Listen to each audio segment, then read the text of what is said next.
fell asleep beforehand and completely missed Smallville altogether, so I've just finished watching it now.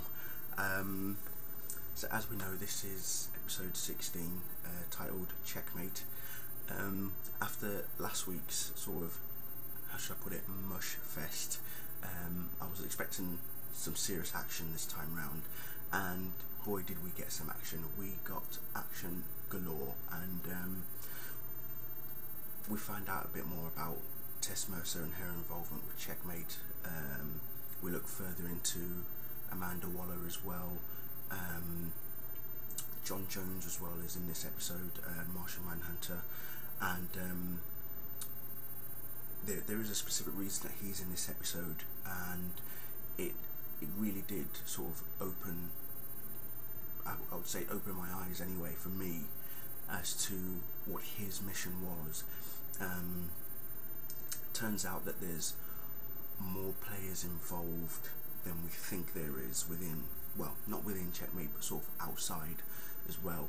And it's notable towards the end of the episode as well, when Amanda Waller notices a red chess piece on her board, and that pretty much is sort of changing everything.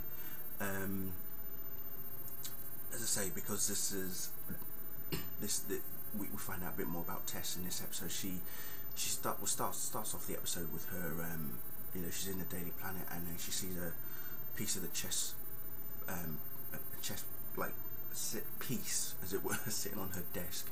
That's actually missing from a chessboard that's elsewhere in her room, and it kind of makes you realise that someone's after her. But what we realise is that it's not that someone's after her.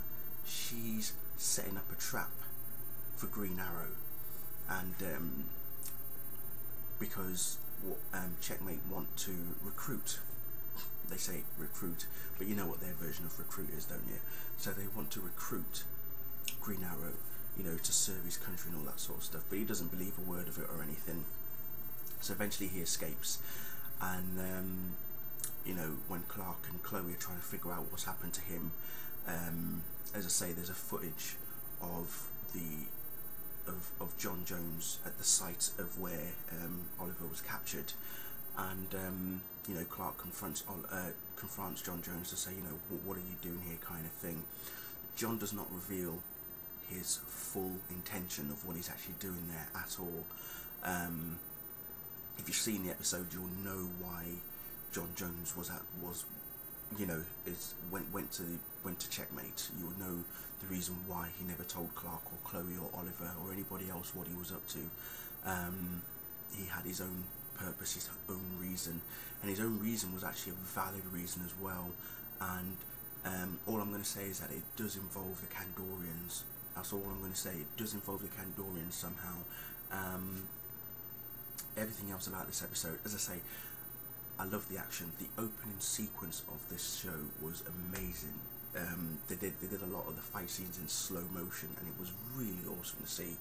And I don't think they've actually done many fight scenes in that sort of format, like slow motion like that before in Smallville, but it was nice to see. That's all I can say. And no, it got to the point where we find out who Checkmate was really after, Watchtower. But the reason why they were after Watchtower was to blackmail the Blur, because they knew that he was going to come after her, and to gain access to Watchtower itself, because Amanda Waller wants all the names and addresses and details of all the other members of, like, well, you know, I would say the Justice League, but obviously they're not the Justice League yet, but Cyborg, Aquaman, Impulse and Black Canary. She wants all the intel on them, because she wants to recruit them for what's yet to come. And you know, Clark says it towards the end of the episode, where he's having a chat with John Jones and says, look, you know, in all honesty, what Amanda Waller was saying was true, that there is something coming. You know, although I've seen the future with the Kandorians taking over, you know, the world and whatnot, even though he's prevented that part, there's still a chance that something else is still going to happen. Although what kind of scale, he doesn't know, Clark doesn't know. Clark still doesn't know that Zod has these powers. As I say, the only person that knows is Tess.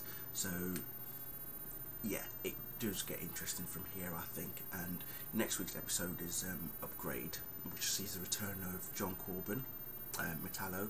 So, and I think this is probably where Clark will find out about Zod. If not, I do believe that Chloe might know about him. But it opens up. This is going to like open up a battlefield kind of thing. Clark's going to be on Red Kryptonite as well. So how this is all going to pan out, I do not know, but it will make for a very interesting episode next week. I think it's going to be an interesting episode.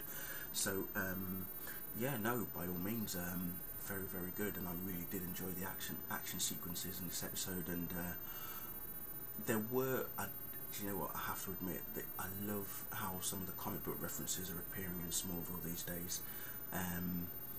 There was, like, right at the beginning, Amanda Waller was playing with the chessboard, and there was like, she had hold of the White Queen, because she's known as the White Queen, and she knocks over the White Knight. Now, for me, in the comic books, the White Knight, well, recent comic books, the White Knight is referred to as Michael Holt, aka Mr. Terrific. Now, but she's knocked over the White Knight, so what is she trying to get at? But what we actually find out is that it wasn't really a reference more to Michael Holt, it was more a reference to get Tess to set a trap for Green Arrow so that we can bring him in, kind of thing. And I think that's probably what it was signalling. But in the back of my mind, that's the first thing that came to my head was Michael Holt, you know, Mr. Terrific, White Knight. Yeah, that was the first thing that popped into my head. But as I say, all these little references that are appearing and dotted about from the comics and everything is amazing, and that's pretty much why I do love Smallville, because yes, it's taking its own direction, but it still refers to other forms of media, the comics, the cartoons, other shows and whatnot, and it really is amazing to see everything come into one show like that. Great stuff. So that is it from me, and I'll see you all next week.